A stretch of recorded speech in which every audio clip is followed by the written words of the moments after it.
ये क्वेश्चन है आपका एक्सरसाइज 8.8। देखिए क्वेश्चन क्या कह रहा है।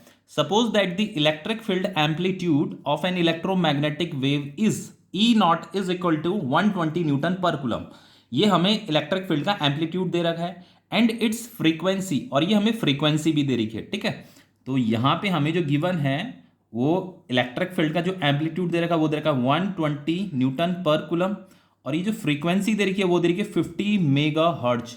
तो इसे हर्ट्ज में कन्वर्ट कर देते हैं, तो 50 इंटू ये हो जाएगा आपका 10⁶ हर्ट्ज। ठीक है, ये आपकी फ्रीक्वेंसी है। हमें देखिए यहाँ पे फाइंड क्या करना है, हमें डिटरमाइन ये आपका मैग्नेटिक फील्ड का एम्पलीट्यूड हमें बताना है, एंगुलर फ्रीक्वेंसी हमें बताना है, वेव नंबर हमें बताना है, और वेव लेंथ भी हमें बताना है। ठीक है, और साथ में हमें ये इलेक्ट्रिक फील्ड और मैग्नेटिक फील्ड के लिए एक्सप्रेशन भी लिखना है। सबसे पहले इसे कैसे कैलकुलेट करेंगे।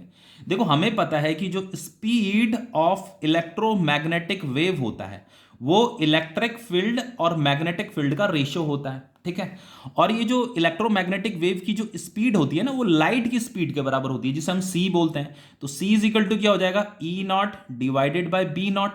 हमें मुझे क्या कैलकुलेट करना है, ये कैलकुलेट करना है बी नॉट, मैग्नेटिक फील्ड का एम्पलीट्यूड। तो B naught is equal to हो जाएगा आपका ई नॉट डिवाइडेड बाय सी।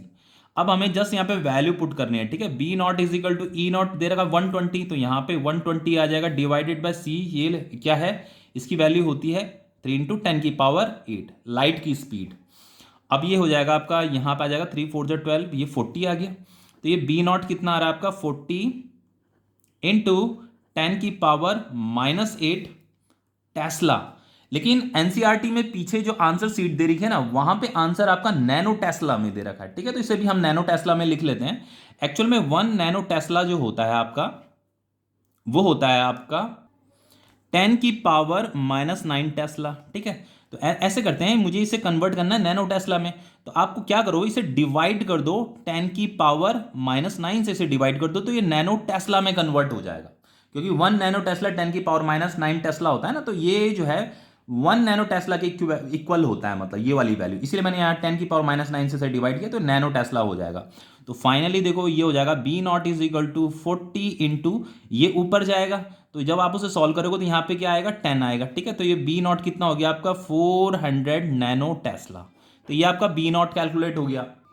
दूसरा हमें यहाँ पे ये एंगुलर फ्रीक्वेंसी कैलकुलेट करनी है। तो देखो एंगुलर फ्रीक्वेंसी के लिए क्या करेंगे, एंगुलर फ्रीक्वेंसी का जो फॉर्मूला होता है वो होता है 2π इंटू फ्रीक्वेंसी। ठीक है, तो जस्ट वैल्यू तो पुट करनी है। तो ये हो जाएगा 2 इंटू 3.14 इंटू फ्रीक्वेंसी आपका 50 इंटू 10⁻6। तो ये हो जाएगा आपका 3.14 इंटू 2 इंटू 50 कितना हो जाएगा 100 विच इज 10⁻2, ये 10⁻6। तो ये हो जाएगा आपका 3.14 इंटू 10⁻8 रेडियन पर सेकेंड। ठीक है, तो ये आपका एंगुलर फ्रीक्वेंसी भी कैलकुलेट हो गया। अब देखिए, अब हमें यहाँ पे ये वेव नंबर कैलकुलेट करना है के। तो इसके लिए जो फॉर्मूला होता है, इसका एक फॉर्मूला होता है 2π/λ, और एक दूसरा फॉर्मूला भी होता है, वो होता है आपका ω/c। देखो यहाँ पे एनसीईआरटी में दे रखा है आपका, देखो ये आपका वेव नंबर है, फॉर्मूला है 2π/λ, और एक दूसरा फॉर्मूला ये भी होता है, जैसे omega is equal to C into K है ना, तो के इज इक्वल टू ω/c भी हो जाएगा। ठीक है, तो देखो हम इस वाले फॉर्मूले को यूज करेंगे।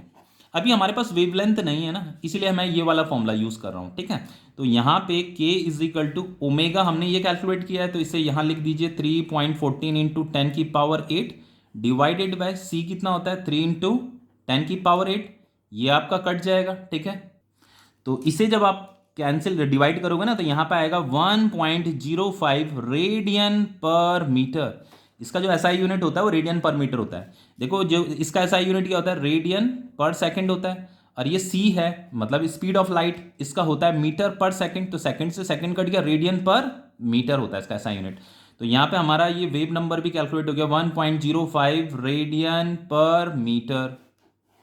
ओके, अब हमें यहाँ पे कैलकुलेट करना है ये वेवलेंथ। ठीक है, तो देखो वेवलेंथ आप इस फॉर्मूले से भी कैलकुलेट कर सकते हो। के तो आपने कैलकुलेट कर ही दिया, उसे यहाँ पुट कीजिए, और यहाँ 2π की वैल्यू तो आप जानते ही हो, ये वेवलेंथ मिल जाएगा आपको। और इस वेवलेंथ को एक दूसरे तरीके से भी कैलकुलेट किया जा सकता है, पता है कैसे, देखो बताता हूँ अभी। देखो आपका स्पीड ऑफ इलेक्ट्रोमैग्नेटिक वेव का जो फॉर्मूला क्या होता है, देखो स्पीड का फॉर्मूला क्या होता है, डिस्टेंस अपॉन टाइम होता है ना। तो डिस्टेंस की जगह में आ जाएगा आपका wavelength divided by time period, time period, ठीक है भाई। वेव डिस्टेंस का भी जो एसआई यूनिट होता है मीटर होता है, वेवलेंथ का भी क्या होता है, मीटर ही होता है। इसलिए speed is equal to distance upon times के मेथड से मैं आपको ये याद करवा रहा हूं ये फॉर्मूला, कि वो होगा आपका wavelength divided by time period, ठीक है। अब देखो स्पीड ऑफ इलेक्ट्रोमैग्नेटिक वेव किसके बराबर होती है, लाइट की स्पीड के बराबर होती है, ठीक है।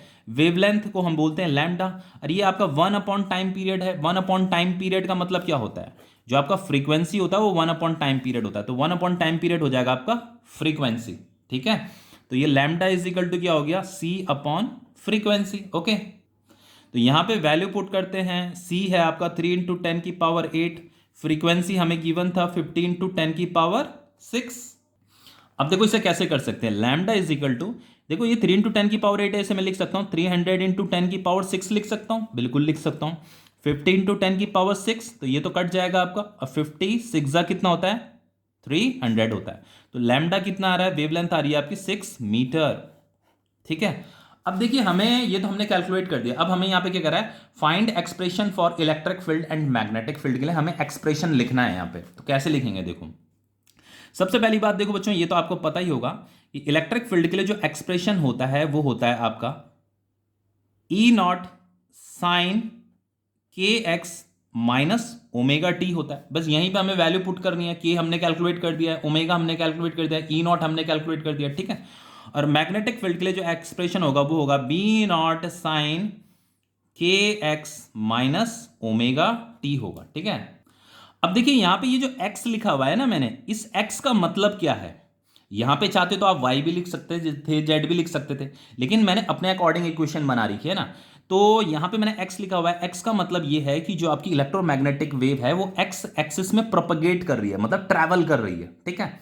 अब देखो आपको पता है कि जो आपकी इलेक्ट्रिक फील्ड होती है, जो आपकी मैग्नेटिक फील्ड होती है, और जो आपकी प्रोपगेशन ऑफ इलेक्ट्रोमैग्नेटिक वेव होती है, प्रोपगेशन ऑफ इलेक्ट्रोमैग्नेटिक वेव, ये तीनों क्या होते हैं, आपस में परपेंडिकुलर होते हैं।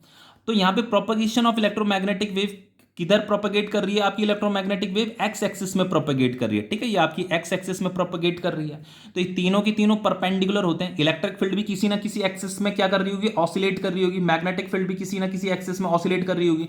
तो एक आपका एक्स एक्सिस होता है, एक आपका वाई एक्सिस होता है, और एक आपका जेड एक्सिस होती है। ये तीनों एक्सिस भी आपस में परपेंडिकुलर होती हैं, जैसे ये परपेंडिकुलर है।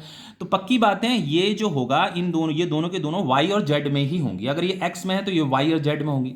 तो मैंने ये मान लिया कि ये आपका वाई एक्सिस में है, इलेक्ट्रिक फील्ड वाई एक्सिस में ऑसिलेट कर रही है, और मैग्नेटिक फील्ड आपकी जेड एक्सिस में ऑसिलेट कर रही है, ठीक है। जैसे यहां पे मैंने ये एक्स लिखा था ना, तो मैंने अपने हिसाब से मैं यहां पे एक्सप्रेशन लिख रहा हूं इलेक्ट्रिक फील्ड के लिए। अब देखिए बच्चों, एक्स एक्सिस का मतलब क्या होता है, आई कैप, वाई एक्सिस का मतलब क्या होता है, जे कैप, जेड एक्सिस का मतलब क्या होता है, के कैप, ठीक है। अब देखो मैं इलेक्ट्रिक फील्ड का ये एक्सप्रेशन है, यानी कि इलेक्ट्रिक फील्ड की जो डायरेक्शन है वो किधर, वो वाई एक्सिस में ऑसिलेट कर रही है, मतलब जे कैप। तो यहां पे आपको ये जे कैप भी लिखना है, ठीक है। और मैग्नेटिक फील्ड जो ऑसिलेट कर रही है वो जेड एक्सिस में ऑसिलेट कर रही है, मतलब के कैप। तो यहां पे आपको के कैप भी लिखना है। डायरेक्शन, ये डायरेक्शन को बता रहा है, ठीक है। अब देखिए हमने देखो ये ई नॉट के ओमेगा ये अभी हमने जस्ट कैलकुलेट किए थे, तो वो मैंने यहां पे लिख दिया, बस इन्हीं को हमें यहां इस एक्सप्रेशन में पुट करना है, ठीक है। तो E इज इक्वल टू हो जाएगा, ई नॉट कितना है, ये है आपका 120 न्यूटन पर कुलम। साइन लिखना है आपको ऐसे, यहां पे ये ब्रैकेट बनाना है। के कितना दे रखा है, कि आपका 1.05 रेडियन पर मीटर, 1.05 रेडियन पर मीटर, और ये आपका एक्स भी आएगा, ठीक है। यहां पे फिर माइनस ओमेगा कितना है, 3.14 इंटू 10 की पावर 8 रेडियन पर सेकेंड, इस तरीके से। और यहां पे आपका ये टी भी आएगा, ठीक है, ये टी भी आएगा यहां पे, और ये आएगा आपका यहां पे जे कैप, ओके। उसी तरीके से इसे भी हम लिख सकते हैं, यहां पे हमें वैल्यू ही तो पुट करनी है। देखो बी नॉट कितना दे रखा है, ये 400 नैनो टेस्ला, तो यहां लिख दीजिए बी नॉट की जगह 400 नैनो टेस्ला। फिर ये साइन आएगा, फिर यहां पे ऐसे ब्रैकेट बनाइए, फिर ये के दे रखा है आपका 1.05 रेडियन पर मीटर, और ये एक्स यहां पे आएगा, फिर माइनस ओमेगा आपका ये है 3.14 इंटू 10 की पावर 8 रेडियन पर सेकेंड, और ये टी आएगा, और फिर ये ब्रैकेट क्लोज कीजिए, और ये के कैप भी आएगा यहाँ पे, ठीक है। तो ये क्वेश्चन आपका कंप्लीट हो गया है।